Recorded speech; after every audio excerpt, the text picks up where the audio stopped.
ये है हुसैनियत, जो नहीं देखते कि दौरे हाजिर के तकाजे क्या है, 72 को लेकर निकल जाते हैं। यजीद पे लान तान तो भेज दें, हमारे हुकामे वाला भी ये करें, 70 सालों से लोग चेंज होते आए और यही काम करें, लेकिन सब ने अपने अपने वक्त में वक्त के यजीद के हाथ पे बैत की हुई है। डॉक्टर आफिया को बेचना क्या यजीदियत के हाथ पे बैत नहीं है? जवाब दीजिए। रेमन डेविस जब आपके 2 बच्चों को कत्ल करके मुल्क से बाहर फरार हो जाता है और आप बाइज्जत बरी कर देते हैं, क्या यजीदियत के हाथ पे बैत नहीं है? जवाब दीजिए कि जब रात की तारीकी में कर्नल जोसेफ आपके बच्चे को इस्लामाबाद की सड़कों में गाड़ी के नीचे कुचल देता है और आप रात की तारीकी में नूर खान एयरबेस से उसे मुल्क से बाहर फरार कर देते हैं, ये यजीदियत के हाथ में बैत नहीं है? काफिला हिजाज में एक हुसैन भी नहीं, गर्चे है ताबदार अभी गैसुए दजला और फिरात। ये मिडल ईस्ट और गल्फ कंट्रीज में जो तेल के जखायर हैं ये मौजूद हैं, गैस के जखायर मौजूद हैं, फाइनेंशियली बड़े अच्छे हैं, अमीर कबीर मुल्क हैं। आपके पाकिस्तान, भारत, बांग्लादेश के लोग वहां नौकरियां ढूंढने जाते हैं। मुस्लिम ममालिक बड़े ताकतवर हो गए पैसे में, लेकिन क्या है, औरत और शराब के आदी हो गए। काफिला हिजाज में एक हुसैन भी नहीं।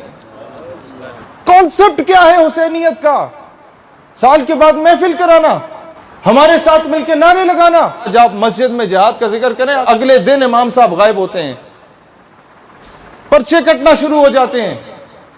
आज आप गैरत की बात करें, पर्चे कटना शुरू हो जाते हैं। अमेरिका में जाके आप जो मशाइख गए हैं उनसे पूछिए कि आप वहां पर बरेलवी देवबंदी के इख्तिलाफ छेड़े, वो खुश होंगे। आप कादियानी को रगड़ा दें, वो फौरन आपको डिपोर्ट करेंगे। ये तल्ख हकाइक हैं, क्योंकि उन्हें पता है कि हमारा ले पालक बच्चा कौन है और वो किस तरीके से हमने उसे प्लांट करना है, सिस्टम में घुसाना है और कौन कौन से बड़े बड़े महकमों में बिठा देना है और पूरा सिस्टम को तब्दील करना है। ये लोग नारे लगाएं। और तीसरा, अगवानियों की गैरत दी का है ये इलाज। मैं कराची में गया, मैं मुल्ला अब्दुल गनी के इलाके में जाके देखा। मैंने वहां के इलाके के पश्तूनों से खिताब करते हुए कहा, मैंने कहा इसी इलाके से उसे उठा के लेके गए थे, दाढ़ी से खींच के घसीट के लेके गए थे अमेरिका में। आज अमेरिका उसी मुल्ला अब्दुल गनी के आगे हाथ जोड़ के खड़ा हुआ है कि यार अमन मुज़ाकरात कर लो हमारे साथ। क्या है? अल्लाह को पामर दिए, मोमिन पे भरोसा। ये हुसैनियत है। इब्लीस को यूरोप की मशीनों का सहारा, काफिर है तो शमशीर पे करता है भरोसा, मोमिन है तो बेतैग भी लड़ता है सिपाही। ये है हुसैनियत का कॉन्सेप्ट। और फिर इकबाल भी उसे क्या खूबसूरत अंदाज में बताता है कि मर्द दरवेश, मर्द कलंदर की पहचान क्या है? कि मर्द हुर मोहकम ज़िविर्द ला तखफ। क्या डिफरेंस है मुझ में और उसमें? बहैसियत उम्मत हमारा क्या हाल है और मर्द दरवेश उस मर्द मुजाहिद का क्या? मां बमीदा सर बजेब ऊ सर बकफ। जब मैं सर को जेब में लेके फिर रहा होता हूं बचाने के लिए कि कोई आगे गोली ना मार दे, वो सर बकफ फिर रहा होता है। क्या फर्क है उसमें और मुझ में?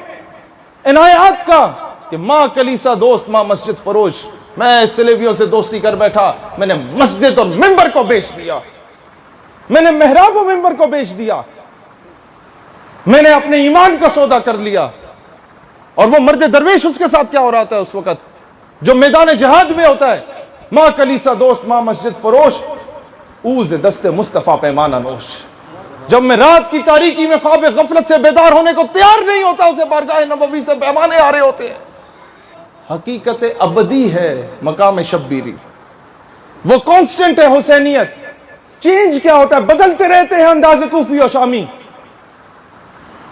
ये मुनाफिकत के अंदाज बदलते रहते हैं, ये बुलाने के बाद गायब हो जाने वाले अंदाज बदलते रहते हैं।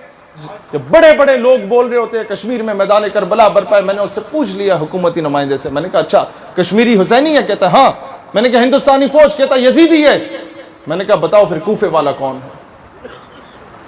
नहीं समझे आप? खामोश उम्मत हमेशा कूफे का किरदार अदा करती है। दोस्तान जी वकार, हम लोग जब तक गिट्टों में बैठे रहेंगे ना, अंग्रेजों के कुत्ते लहनाने वालों के, कश्मीर की बहन के सर से जो दुपट्टा खींचा गया वो वापस नहीं आ सकता। मैं पिछले हफ्ते कराची गया, डायरेक्ट लैंड करते हुए डॉक्टर आफिया सिद्दीकी के घर गया। उसकी बहन और उनकी वालदा ने मुझे यह कहा कि जब रसूलुल्लाह सल्लल्लाहु अलैहि वसल्लम डॉक्टर आफिया सिद्दीकी के ख्वाब में आए, आखिरी मुलाकात में उसने हमसे यह बात बताई, तो वो रो पड़ी कि या रसूलुल्लाह अलैहिस्सलाम, ये कब तक मेरा इम्तिहान होगा? मुझे जज कहता है कि तुम्हें बरहना होके आना है अदालत में और कुरान पाक के ऊपर पांव रखने हैं। ये मीडिया पे कई मरतबा एंकर पर्सन कह चुका यह बात, कब तक मेरा इम्तिहान होगा? उन्होंने कहा तुम तो इम्तिहान में पास हो। उसने फिर कहा मैं कब तक कैद रहूंगी? रो पड़ी। कहते रसूलुल्लाह अलैहिस्सलाम ने जवाब दिया कि तुम तो पास हो, उम्मत का इम्तिहान है। हकीकत खुराफात में खो गई, उम्मत रिवायात में खो गई।